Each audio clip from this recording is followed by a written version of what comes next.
잠언서 1장에서 23장 정도 되겠습니다.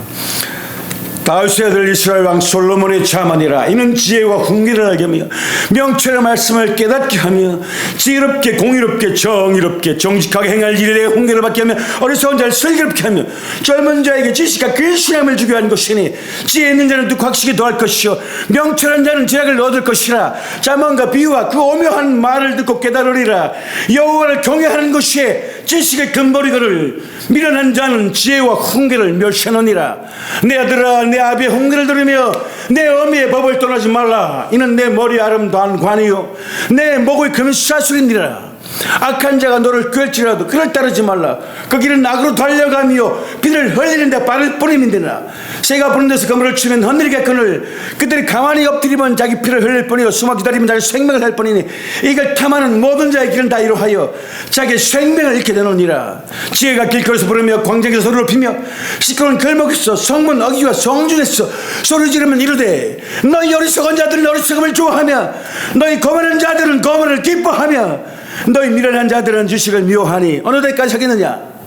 나의 장음을 듣고 돌이키라. 보라, 내가 나의 영을 너희에게 부어주며 내 말을 너희에게 보이리라. 소망의 하나님이 모든 기쁨과 평강을 믿음 안에서 너희에게 충만케 하시사 성령의 능력으로 소망이 넘쳐나게 하시기를 원하노라 하고 말씀하고 있습니다. 이 다윗은 알다시피 어린아이였습니다. 소년이었었는데 막내로 태어났습니다. 그런데 형님들이 이제 전쟁터에 나가서 전쟁을 하는 도중에 이제 블레셋과 이스라엘이 전쟁을 했었습니다. 큰 골짜기에서 전쟁을 했을 때에 이제 형님들이 전쟁터에 나갔습니다. 그런데 이제 아버지가 막내 다윗에게 얘야, 좀 형님들이 지금 전쟁터에 나갔는데 점심을 먹어야 되는데 네가 좀 심부름해라. 아주 빵하고 치즈를 줬습니다. 그래서 갖다 주라고, 점심 갖다 주라고. 그러니까 조만 그때 뭐 10살 됐겠죠. 13살 6살 됐는데 갔습니다. 갔는데 그 진영이 딱 갈려가지고요. 저쪽에는 블레셋 세력들이 쫙 깔려 있고 쫙 한줄로 서 있고 어마어마하게 많게, 그쪽에는 이스라엘 족속들이 다 있습니다. 이스라엘 백성들이. 그런데 전쟁이 벌어졌는데 야, 많이 싸우면은 피해가 많으니까 대표로 나와서 싸우자. 그래서 이제 그렇게 이제 이렇게 말을 하고 이제 대표로 나오게 됐습니다. 그때 이제 저쪽에서는 그 블레셋 쪽에서는 이제 큰 아주 3m가 되는 그런 이제 블레셋에서 이제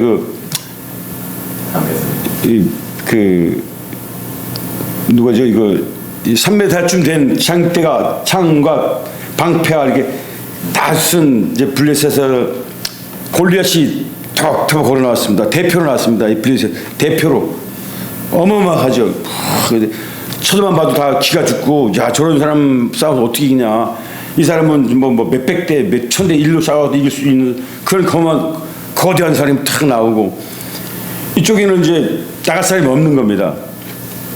나갈 사람이 없습니다. 서로 막. 그런데 이제 사울이 나가야 되는데 못 나가고 있습니다. 그런데 이 다윗이 그 목격을 하고 형님한테 빵 치즈를 주고 그 목격을 하고 내가 나가겠다고 그러니까는 형님들이 야, 집에 가라고. 너 저 큰 거인을 네가 어떻게 이기냐. 싸워봤자 게임이 안 되니까 넌 빨리 집에 가. 형님들이 염려하는 거지, 죽을까봐. 그 다윗이 그래도 나가겠다.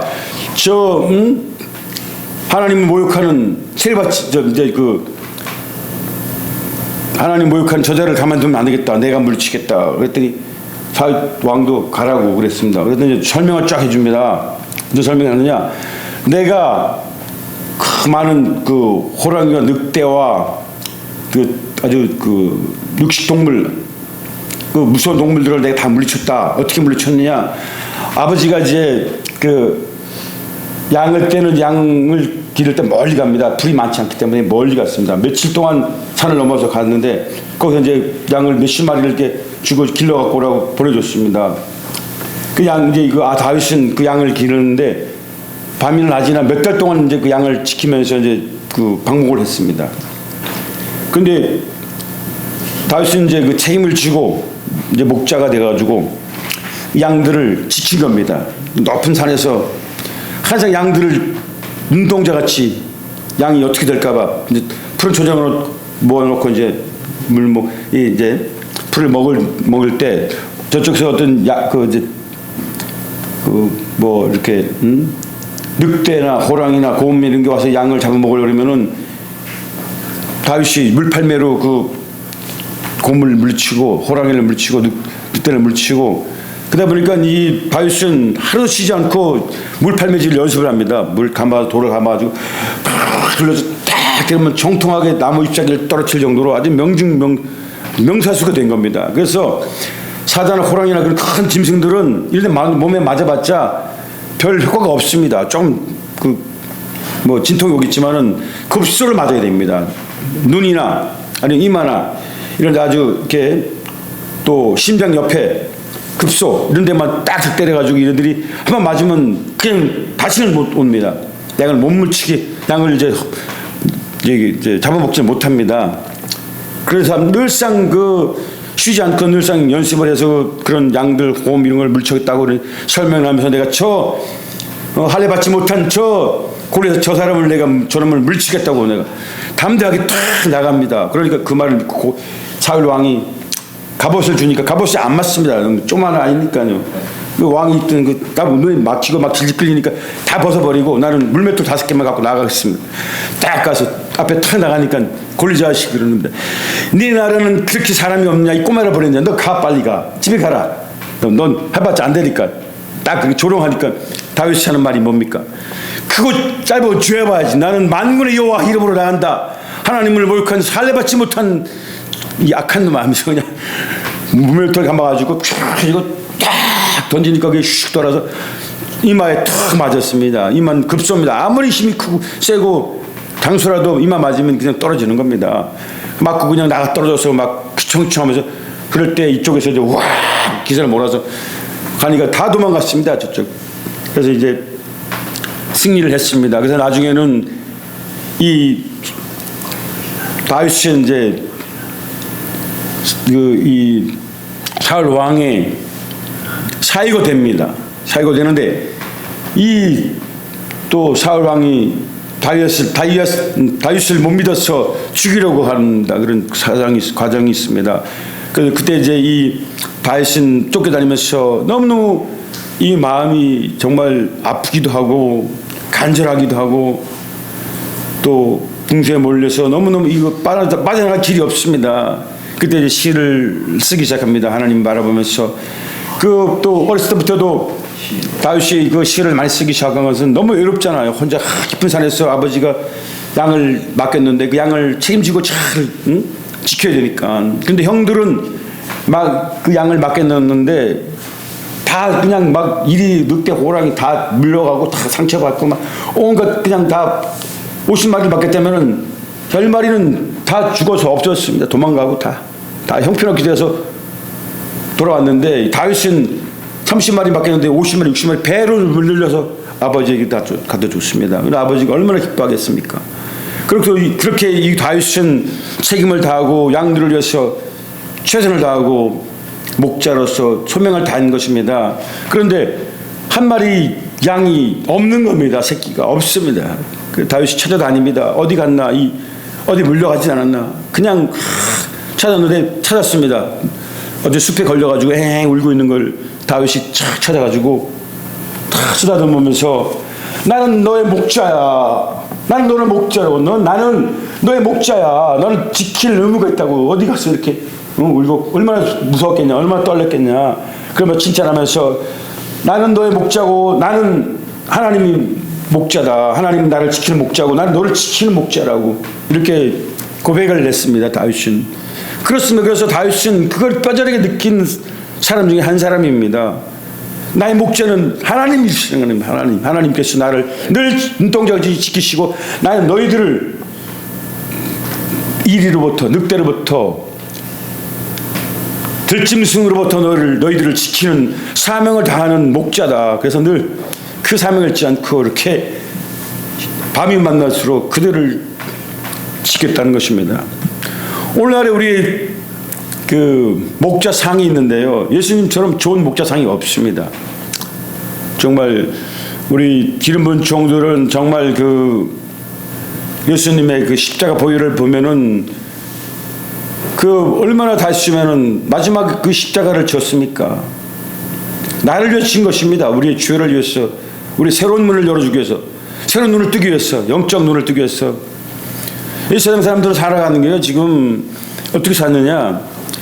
어렸을 때부터 좋은 부모를 만나는 아이들은 부모님이 벌써 미래를 알기 때문에, 좀 배운 부모님들은 공부 안 하면, 지식을 갖지 아니하면 이 세상 너무 어렵다, 그렇지 않으면 좋은 길을 택할 수 없다를 알기 때문에 정말 투자를 많이 합니다. 유치원부터 투자를 하고, 그 다음에 고등학교 좋은 중학교, 좋은 중학교, 고등학교 또 열심히 돈을 투자하고, 또 좋은 교원, 좋은 가르쳐전에 붙여가지고 영어 수학 공부 다 해서 좋은 대학에 나와야지만, 좋은 직장을 가야지만, 돈을 많이 벌어야지만 좋은 여자를 만나서 결혼해서 잘 먹고 잘 살 수 있다. 그게 행복하다.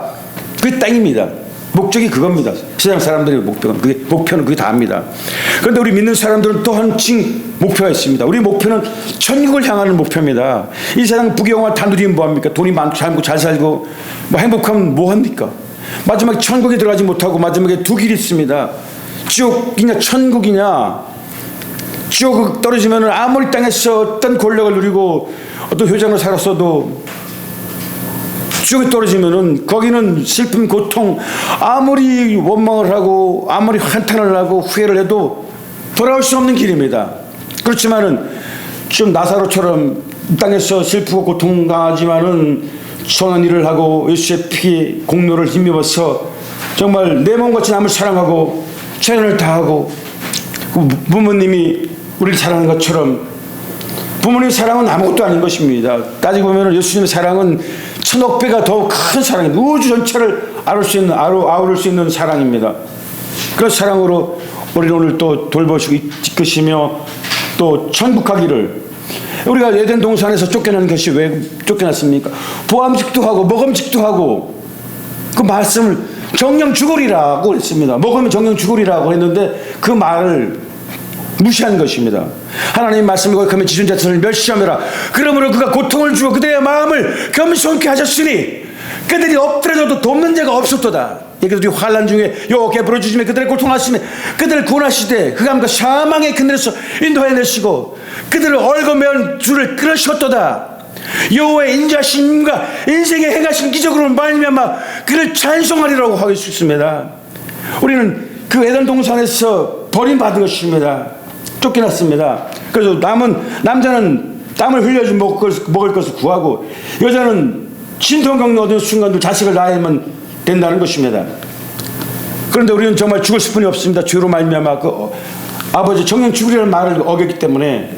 그런데 예수님의 십자가 보혈은 하나님과 우리 관계를 다리가 되어서 예수님을 믿고 의지하고 말씀대로 살면 우리는 천국 가는 다리가 도와준 겁니다. 하나님과 우리 연결 다리는 예수 하나님의 독생자를 땅에 보내셨습니다. 구원할 길이 없는 것입니다. 예수님 아니면은 피의 복음 3일 만에 부활하셨다고 그러잖아요. 우리를 위해서 부활하신 겁니다. 그래서 우리는 정말 새로운 눈을 뜨게 되는 것입니다. 예수님 믿고 하나님 믿고 가난한 나라가 없습니다. 알다시피 잘 먹고 잘 사는데 또 너무 잘 먹고 잘 살면 하나님을 떠납니다. 역사입니다. 그걸 우리가 잘 기억해야 되는데요. 인간은 정말 그 환난을 당할 때에 환난이 하나님을 더 가깝게 하는 절대자를 붙든 그런 원동력이 되는데 하나님이 축복해달라, 질병 아플 때 질병 고쳐주고 축복해주고 하면 또 하나님의 마음으로서 떠납니다. 식어갑니다. 열정이 식어갑니다. 점점. 그러다 환난을 당해야지만, 고통을 당해야지만, 풍랑을 만나야지만 자기가 정말 어떤 물고기 재앙에 거물이 걸리고 새가 올무에 걸림같이 어떤 걸려들어서 죽을 고비를 당해야지만 그때 또 깨닫고 살려달라고 도와달라고 또 그런 것입니다. 그럼 하나님이 또 그 기도를 응답해 주시고 불쌍하니까 또 풀어주면 그 그물에서 죽음의 그늘에서 물고기 재앙의 그물에서 올면서 벗겨주면은 이제 또 자기 살펴났다고 또 돌아다니면서 하나님의 은혜를 저버리는 것입니다. 잊어버립니다. 이제 이런 비유가 있습니다. 사슴이 막 포수에 쫓깁니다. 살려주세요, 살려주세요. 막 쫓기는데 숲이 야 이리 와, 이리 와. 여기다 숨으라 그랬습니다. 그래서 숲에 숨었습니다. 탁 숲에 숨어서 있는데 보스가 지나가면서 숲에게 물어봅니다. 야, 숲아, 요 좀 전에 사슴신 하나 못 봤냐? 그랬더니 저 위로 도망갔다고. 근데 이 앞을 지나서 저 위로 산 위에 올라갔다고. 그러냐, 고맙다. 그러고 이제 보스는 산을 향해서 확 올라갔습니다. 찾아봐도 없지. 어디 멀리 도망갔구나 하고 이제 포기할 상태인데 이 사슴이 이제 나왔습니다. 숲에서 나와가지고 아, 배고프네. 아, 배고픈데 어떡하지? 숲을 먹으려고 그럽니다. 그러니까 숲이 야, 난 너를 살려준 은인인데 날 먹으면 돼. 그랬더니 아, 배고픈데 어떡하냐? 좀 먹자. 보스도 없는데 이제 나 살았어. 이제 올면서 벗어났습니다. 이제 지역의 그물에서 벗어났습니다. 숲을 막 먹었습니다. 축축축축. 아, 배부르다. 그거 다 먹었습니다. 다 먹어 치웠습니다. 그런데 보스가 딱 산에서 내려다 보니까 자기가 쫓던 사슴 밑에 이제 막 풀을 먹고 있습니다. 숲을 먹고 있습니다. 그러니까 짤금상 봐가지고 그냥 탁 정조준을 하더니 펑 그냥 죽었습니다. 자기 은인을 먹으면 됩니까? 이거 안 됩니다. 대한민국도 지금 우리가 이렇게 사는 것은 선교사들의 은혜이고 또 미국이 도움을 받았습니다. 평생도록 우리 인간은 은혜를 저버리면 안 됩니다. 하나님의 은혜, 올매에서 벗어난 그 은혜, 물고기의 재앙의 그물에 걸리고 사슴이 올매에 걸려서 벗어나는 것처럼 그 현실에서 정말 지푸라기도 하나 잡는 심정으로 하나님을 만나서 믿고 의지하면서 살아왔는데 이제 먹고 살만 하면 하나님을 멀리해버리고 하나님을 저버리려고 그러고 하나님의 기억을 멀리해버리면 하나님은 다시 진노합니다. 이 세상에는 이 메아리 법칙이 따라갑니다. 메아리 법칙. 산에 가서 야 소리 지르고 나 너를 사랑해 그러면 소리가 탁 들려오고 저주의 말을 하면 저주가 들려온다는 겁니다. 그래서 세상에 또 콩 심은 데 콩나고 팥 심은 데 팥나고 그 진리입니다. 사실 단 그 한 가지 말씀만 더 드리고 내려가겠습니다. 말씀이 좀 길어진 것 같은데 이제 시골에 옛날 시골에요. 이제 농부가 살았습니다. 농부가 살았는데요. 농부가 올해는 농사를 30년 동안 농사를 지었는데 이런 태풍을 그 풍년을 만난 그런 농사이 없었습니다. 그런데 그때 호박을 했는데 호박이 거의 뭐 아주 엄청 큰 호박이 있습니다. 그래서 그 호박을 어떻게 할까 궁리하다가 동네에 이제 내려가서 그 원님을 찾아갔어요. 원님 은덕에 이 호박이 이렇게 컸습니다. 내가 30년 농사 짓는 그 세월 동안에 이렇게 큰 호박은 처음 봤습니다. 이 호박을 원님에게 선물하겠습니다. 줬더니 이 원님이 사또가 참 기특하거든요. 난 너에게 은혜 베푼 것도 없고 관심도 별로 없었는데 나에게 이런 호박을 선물한다.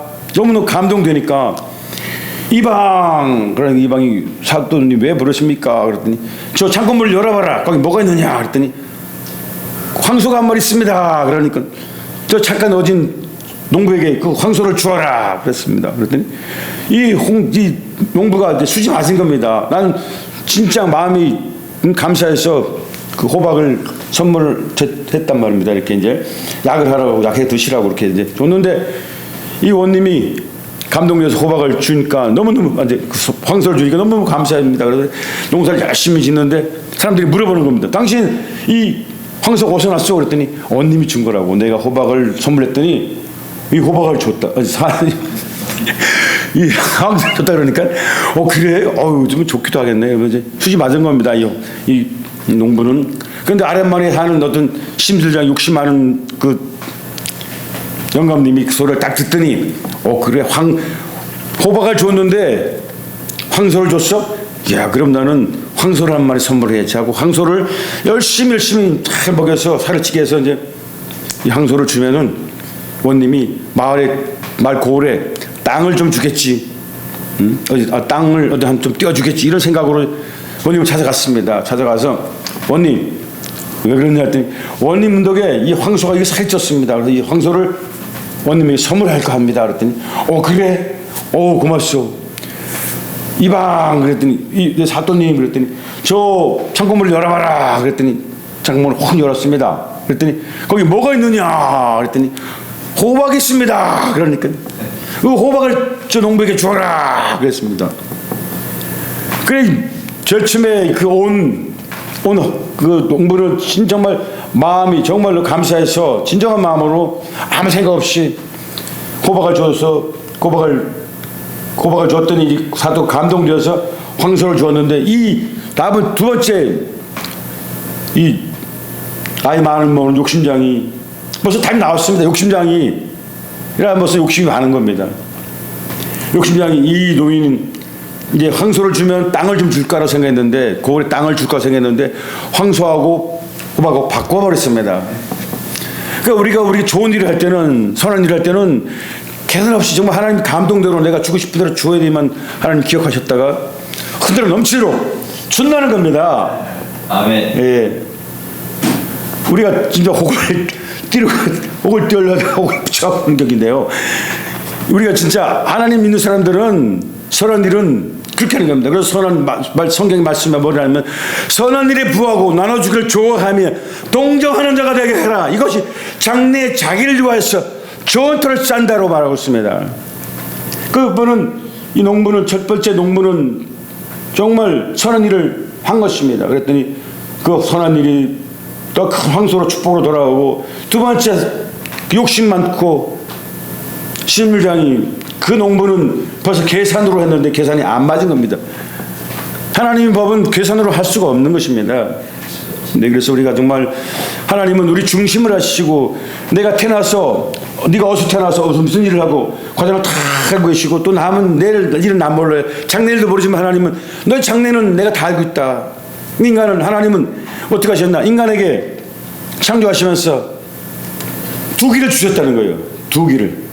지옥과 천당, 천국과 지옥 두 마음을 주셨습니다. 두 길을 주시고 그런데 자유의지를 줬습니다. 자유의지를 네가 택하라는 겁니다. 자유의지를 줬습니다. 그 하나님은 이 하나님께서는 독재자가 아닙니다. 독재자가 아닙니다. 독재자 같으면 너 일로 가라 명령하고 할 텐데 네가 알아서 판단해서 공부해서 이 길 가든 저 길 가든 네가 책임져라. 하나님의 그 마음은 인간을 창조하시면서 두 길을 주시면서 의지를 주셨는데 그 의지를 네가 잘 골라서 그러니까 우리가 잘못된 건 내가 문제입니다. 남을 시기 질투해서도 안 되고 남의 시기 질투하는 것은 자기가 자기 밥상에다 차려놓은 그 밥을 거둬 찬다는 겁니다. 예. 시기하면 안 되고 미워하면 안 되고 질투하면 안 되고 그 자기 밥상을 차려놓고 시기는 탁 차버리는 거와 같다는 겁니다. 이 시기 질투 미움은 그게 무서운 겁니다. 그래서 우리가 늘 겸손하고 잘되는 사람을 칭찬해주고 또 왜 잘되느냐 공부해야 되고 그 사람 갈 길을 자기가 성공하고 싶으면 그 길을 가야 되는 것이고 엉뚱한 길을 가면서 남이 잘되는 것을 배 아프고 옛날에 우리나라가 그렇지 않습니까? 사촌이 땅을 사면 배 아프다고. 그런 속성 때문에 대한민국은 사실 망해야 됩니다. 망해서 정말 그 사탄 마귀 밥이 돼서 공산화가 됐든가 아니면 지구상에서 조선시대에 일본 애들이 다 짓밟았어. 그냥 일본 사람이 되든가 그랬는데 하나님이 만세전부터 대한민국을 사랑하셨든지 선교사가 와서 새로운 눈을 뜨게 해서 대한민국은 경제 부흥을 하고 또 인간 사람들의 의식도 달라지고 그래서 의식이 하나님 믿는 사람 안 믿는 사람 같이 섞여 살기 때문에 대한민국 오늘날 이렇게 경제 성장을 이루고 오늘날 잘 살겠다라고 나는 확신합니다. 하나님이 선교사가 안 왔다면은 새로운 눈을 뜨지 않았다면은 대한민국은 우리 역사를 보면은 벌써 사라졌습니다. 그게 맞는 것이고 그런데 그 일본 사람들이 우리나라에 와서 조선시대에 와서 팔도를 다녀보니까 쌍놈들 이제 우리나라 그 조선시대에는 알다시피 70%가 지금 이제 쉽게 말하면 그 노예였습니다. 노예 한 78, 80%가 그 양반들이 그들을 부려먹어야 되니까 그다음에 그 재산이니까 그랬는데 선교사가 오고 선교사 이승만 박사가 그 귀화된 분이 미국에서 공부하고 와서 알다시피 팔도에 그 토지 개혁을 하면서 소장민들도 땅을 갖게 되고 그래서 정치라는 것은 사람들의 마음을 헤아려서 동기를 주어서 내가 하면 할수록 열심히 하면 할수록 나한테 대가가 돌아온다는 것을 동기를 부여해야지만 모든 사람이 움직이는 것을 알았습니다. 그래서 동기를 준 것은 땅을 나눠주고 자기 앞으로 해서 네가 세금도 내고 땅을 관리하고 부자가 될 수 있도록 동기를 부여했기 때문에 오늘 이 나라가 이렇게 된 것입니다. 사실 이북에도 김일성이가 땅을 줬습니다. 줬는데 다 뺏었습니다. 땅을 주니까 말을 안 듣습니다. 자기가 독재를 해야 되는데 말을 안 듣습니다. 그래서 땅을 다 뺏어서 자기 말에 부응하는 사람, 잘 듣는 사람에게 땅을 또 줬습니다. 조금씩 이렇게 나눠줬습니다. 대가로. 그 오늘날에 지금 이북은 저렇게 해버렸고, 우리나라는 이승만 건국 대통령이 자유시장 경제를 뼈저리게 공부한 사람이고, 그래서 그걸 실행해서 대한민국을 원래는 기독교 시키려고 그랬는데 그것은 안 됐고요.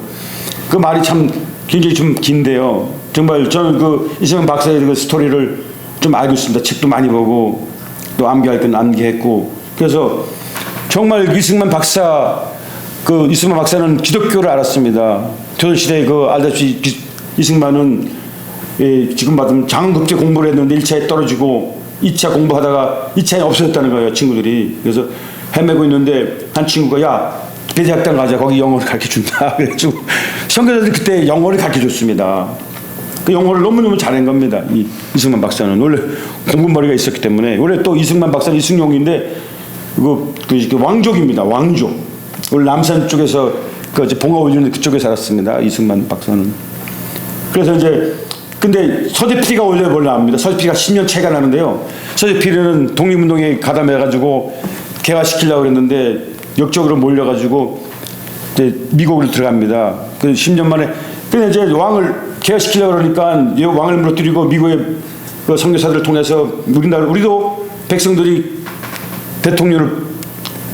백성이 뽑아야 된다. 그러니까 왕권은 안 좋아하죠. 그래서 역적으로 몰아서 서재필은 도망가고 그 식구들을 다 죽입니다. 그냥 멸문치화를 시켜버립니다. 10년 만에 돌아옵니다. 서재필은 공부 잘하고 공부도 잘했고 그래서 장가를 갔는데 미국의 부국장 딸을 만나가지고 거기서는 안정적으로 잘 살 수 있는 그런 분인데 10년 만에 이게 탁 쓰고 아주 이렇게 멋지게 해가지고 서양 사람 돼가지고 딱 온 것을 그러니까 그 이승만 박사가 본 겁니다. 자기 생각으로는 이해가 안 가는 겁니다. 왜 안 가냐? 자기 식구 집안이 다 지금 멸문징화를 하고 여기는 올 필요가 없습니다. 자기도 오면 죽을 수가 있는데 또 미국 시민권이 됐기 때문에 죽을 수는 없고. 근데 독립운동 하는데 가담합니다. 근데 이승만이가 그걸 보고 반해가지고 자기도 그 이승만 박사도 그 독립운동에 들어갑니다. 그래서 독립운동을 하는 도중에 이제 이승만 박사를 감옥에 집어넣는데 그 감옥 안에서 이제 성경을 받아들고 거기서 공부를 해가지고 거기서 하나님을 알게 되는 겁니다. 이승만 박사는. 그래서 아주 뼛속까지 깊은 하나님, 그때 적시가 아주 절절하거든요.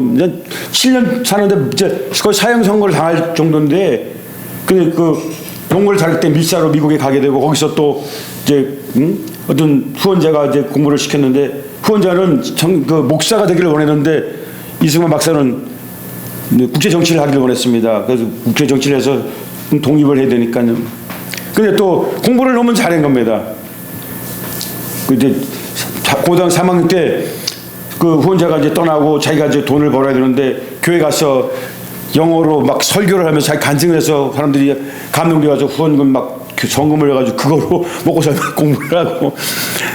이승만 박사는 근데 또 이제 졸업 논문을 쓰는데 그 우드루가 이제 그 자기 논문의 지도 교수입니다.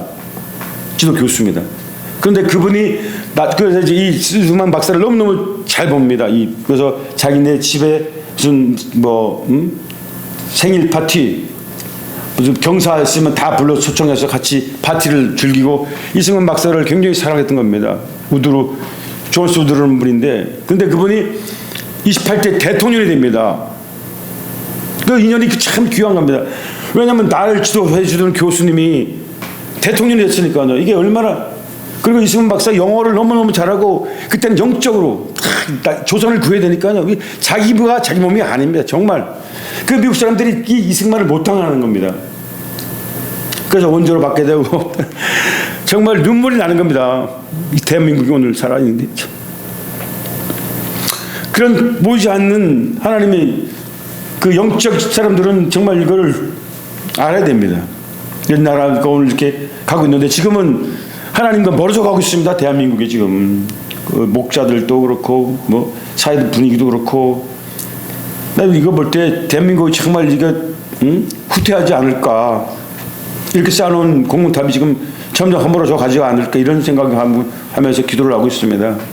그래서 하여튼 우리는 하나님의 백성이고 영적 부흥을 위해서 오늘 더 기도 많이 해야 되고 회개해야 되고 대한민국은 이제 회개해야 된다. 회개 눈물에 정말 기도를 해야 됩니다. 하나님 주신 축복을 누리고 보존하고 지키려면은 하나님 앞에 바로 서지 않으면 하나님은 우리를 어떻게 할지 모릅니다. 이 구원의 방주에서 내쫓길 수가 있습니다. 노아 8식구가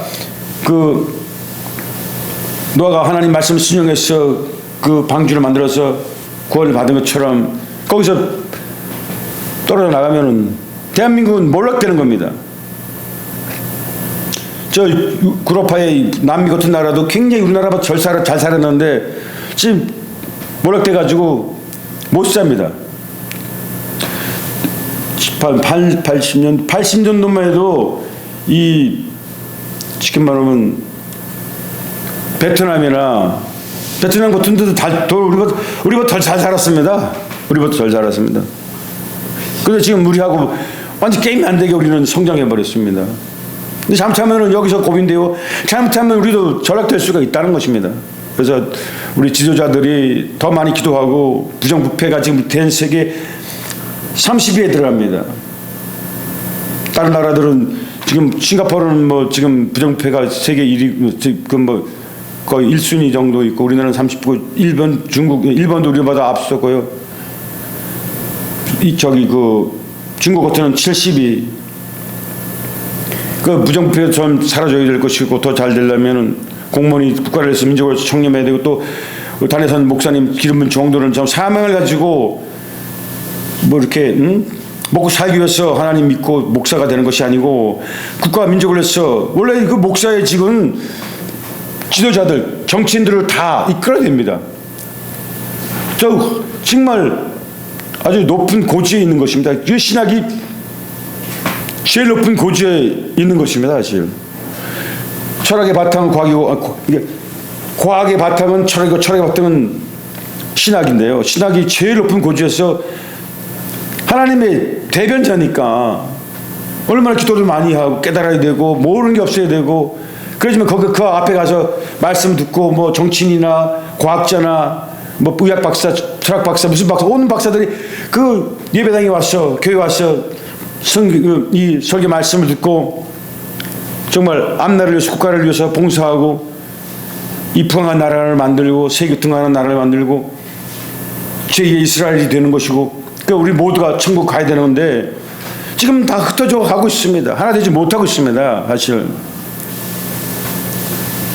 존 칼빈 그 얘기를 하면 좀 시간이 걸립니다. 존 칼빈 참 그분 전 유럽을 살리고 전 세계를 살린 존 칼빈은 정말 들어보면은 눈물이 납니다. 정말 어마어마한 일을 했어도 자기 묘를 똑같이 써달라. 그 제자들은 정말 성대하게 묘들을 만들고 정말 좀 큰 일을 많이 했으니까 그렇게 하려고 그랬는데 마지막 유언이 나의 묘도 똑같은 사람에게 만들어 달라고.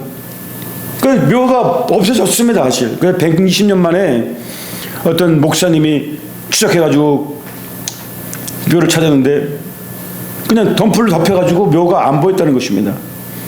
그래서 다시 복원해서 이제 그 억적을 기리면서 그 유럽에 있는 목회자들 좀 내가 설교 좀 하고 괜찮은 목사님들은 그 앞에 가서 다 눈물을 흘리면서 회개하면서 어떤 힘을 얻고 목회자 사명에 힘을 얻는다는 것입니다.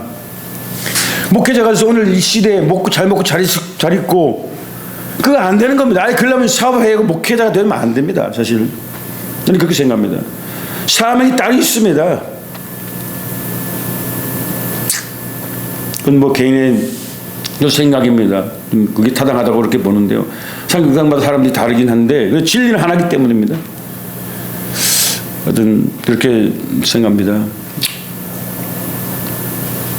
할 말이 많지만 또 시간상 지금 많이 좀 어떻게 지난지 모르겠습니다. 하여튼 그 저는 그 목회자는 이 일반인들도 이끌어야 되지만은 또 정치인들, 정치인 위이거든. 어떤 철학자들, 하여튼 최고의 고지에서 그들을 인도해야 됩니다. 인도할 만한 그 어떤 본이 되어야 되는 거죠. 사람들이 그렇게 막 따라가지 않습니다. 그리고 헌금만 안 냅니다. 내가 그 말을 듣고 진리를 듣고 감동이 되고 내가 이렇게 살아야 되겠구나. 그래야지만 인간의 가치가 되고 감동이 되고 또 행복한 삶을 누리고 기쁘다. 그럴 때 이제 주머니가 열리고 마음이 열리고 다 열려지는 겁니다. 아무리 돈이 많다 해도 이병철 아들도 이재용이도 지난 거지에게 돈 안 줍니다. 안 줍니다. 그 거지도 돈을 받을 만큼 뭔가 행위를 해줘야만 감동이 되지만 그래. 좀 불쌍하지만 그래도 참 똑똑하구나. 뭐 내가 감동을 받았어. 주머니 열렸을 때 얼마도 주고 그러는 것이요. 막 주는 게 아닙니다, 사실. 그래서 정말 우리 조영일 목사님께서 하늘나라에 가셨지만은 큰 별이신 겁니다. 너무 때가 되면 하나님이 부르셔서 갔는데요. 이 미국이 흔들기 시작한 게 그 하나님을 떠났습니다. 왜 떠났느냐? 잠깐만 하고 말씀 끝나겠습니다. 이게 제일 처음에 존 케네디라는 사람은 이 캐톨릭인 것입니다. 그런데 그때는 그 기독교 왕성할 때 교회 학교마다 고등학교마다 성경을 보고 기도하고 그리고 공부를 했습니다. 그런데 존 케네디가 되면서 무슨 종교 자유가 있는데 없애버렸습니다. 그리고부터 이제 세월이 흐르면서 사람들이 정신문화가 방황하면서 마약 중독자, 알코올 중독자 막 그냥 타락해가서 쓰레기통을 뒤지고 막 이 가난한 거지에게 빵만 주어서는 그 가난을 우유만 줘서 가난을 건질 수 없다는 겁니다. 하나님의 말씀에 영이 들어가야만이 거지도 가난도 극복해낼 수 있다는 것입니다. 또 미국은 지금 개신교가 많이 그래도 그나마도 그 누프렌티아 정신, 기독교 정신 사상을 가지고 오늘 부한 나라가 되고 있지만은 그래도 그 깊이 들어가 보면 지금 많이 타락해 가고 있습니다. 오히려 이제는 대한민국이 선교사를 파송해서 그들 영적 구원을 일으켜야 됩니다. 우리 은혜 받았기 때문에 이제는 도율에 이제 가서 그런 시대가 다가오고 있습니다. 이렇게 말씀을 좀 수도 없는 말씀을 전했습니다. 찬송 한 곡 부르고 오늘 말씀을 맺을까 합니다.